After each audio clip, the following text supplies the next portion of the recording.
तो सवाल ये है कि क्या एक जबरदस्त परफॉर्मेंस एक कमजोर कहानी को बचा सकती है। आज हम फिल्म समीक्षक सूरज कुमार के ओ रोमियो के रिव्यू का विश्लेषण करेंगे। ये एक ऐसी फिल्म है ना जो एक्टिंग और कहानी की इस पुरानी बहस को फिर से छेड़ देती है। तो चलिए इसके हर पहलू को जरा समझते हैं। समीक्षक की ये एक लाइन फिल्म के सबसे बड़े कंफ्यूजन को पकड़ लेती है। मतलब ये सोचने वाली बात है कि आखिर एक फिल्म को सफल बनाता क्या है। क्या सिर्फ शानदार विजुअल्स और दमदार एक्टिंग ही काफी है, या फिर एक ऐसी कहानी भी चाहिए जो सीधे दिल तक पहुंचे। चलिए सबसे पहले बात करते हैं फिल्म की सबसे बड़ी ताकत की। जैसा कि समीक्षक ने बताया है, इसका जबरदस्त फर्स्ट इंप्रेशन। रिव्यू के मुताबिक फिल्म अपनी शानदार सिनेमैटोग्राफी और फास्ट पेस्ड एडिटिंग के जरिए देखने वालों को तुरंत अपनी दुनिया में खींच लेती है। मतलब शुरू से ही एक सस्पेंस और उत्सुकता का माहौल बन जाता है जो सीट से हिलने नहीं देता। तो आखिर इसकी शुरुआत में ऐसा क्या खास था? देखिए, इसमें पुराने क्लासिक्स जैसे नौना पाटेकर का एक मशहूर गाना, उसे मॉडर्न बीट्स के साथ मिलाकर एक एक्शन सीक्वेंस तैयार किया गया। अब ये जो मिक्सचर है ना, ये एक रॉ और नॉन कमर्शियल सा फील देता है जो टिपिकल बॉलीवुड मसाला फिल्मों से बिल्कुल हटकर है। और बस इसी वजह से देखने वालों को कुछ एकदम नया और अनएक्सपेक्टेड सा एक्सपीरियंस मिलता है। अच्छा, अब आते हैं उन कलाकारों पर जिन्होंने स्टाइलिश दुनिया में जान डाली है। रिव्यू के हिसाब से फिल्म की दूसरी सबसे बड़ी ताकत है इसकी कास्टिंग और परफॉर्मेंस। समीक्षक शाहिद कपूर के काम से बहुत ज्यादा इम्प्रेस्ड हैं। उनकी एक्टिंग इतनी नेचुरल है कि उसकी तुलना तैरने से की गई है, जो दिखाता है कि वो कितनी आसानी से अपने किरदार में ढल जाते हैं।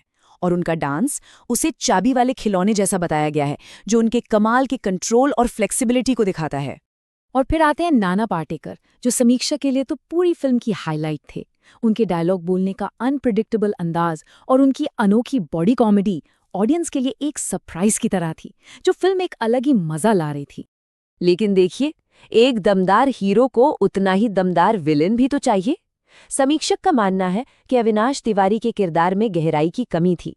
इस वजह से शाहिद के हीरो के लिए जो खतरा था वो उतना बड़ा महसूस ही नहीं हुआ, और इसका असर कहानी पर भी पड़ा।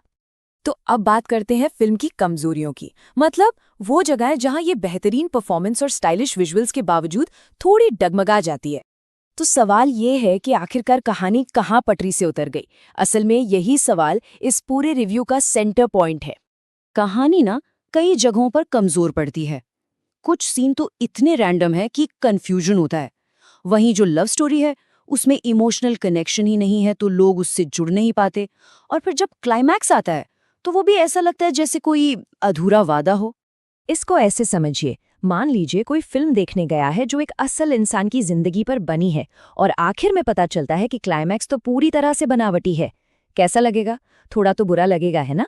समीक्षक का भी यही मानना है। वो कहते हैं कि ये फिक्शनल लिबर्टी के नाम पर ऑडियंस की इंटेलिजेंस की बेइज्जती करने जैसा है। एक और चिंता जो रिव्यू में उठाई गई है वो है फिल्म एनिमल से इसकी मिलती जुलती बातें। जैसा कि इस स्लाइड में दिख रहा है, कुछ विजुअल फ्रेम्स से लेकर किरदारों तक में समानताएं हैं। अब ये चिंता की बात इसलिए है क्योंकि इससे ऐसा लगता है कि ओ रोमियो अपनी अलग पहचान बनाने की जगह एक सफल फॉर्मूले को कॉपी करने की कोशिश कर रही है। तो इन सब अच्छी बुरी बातों को ध्यान में रखते हुए अब आते हैं समीक्षक के फाइनल वर्डिक्ट पर। सूरज कुमार ने फिल्म को दिए हैं 3 स्टार। उनके हिसाब से ये एक ऐसी फिल्म है जिसे एक बार देखकर एंजॉय किया जा सकता है, पर ये दिमाग में बसने वाली फिल्म नहीं है। मतलब एक मनोरंजक एक्सपीरियंस तो है, लेकिन यादगार नहीं। तो निचोड़ ये है कि फिल्म टेक्निकली तो बहुत अच्छी है, लेकिन कहानी में वो सोल, वो आत्मा ही नहीं है। पर फिल्म की कमियों के बावजूद समीक्षक शाहिद कपूर की हिम्मत की तारीफ करते हैं। एक ऐसे समय में जहां बॉक्स ऑफिस ही सब कुछ है, वो आर्ट और एक्सपेरिमेंट को चुन रहे हैं, और ये बात वाकई में सम्मान के लायक है। और आखिर में हम इसी सवाल के साथ ये विश्लेषण खत्म करते हैं। ये सवाल सिर्फ इस फिल्म का सार नहीं है, बल्कि सिनेमा को पसंद करने वालों के लिए हमेशा से एक दिलचस्प बहस का मुद्दा रहा है।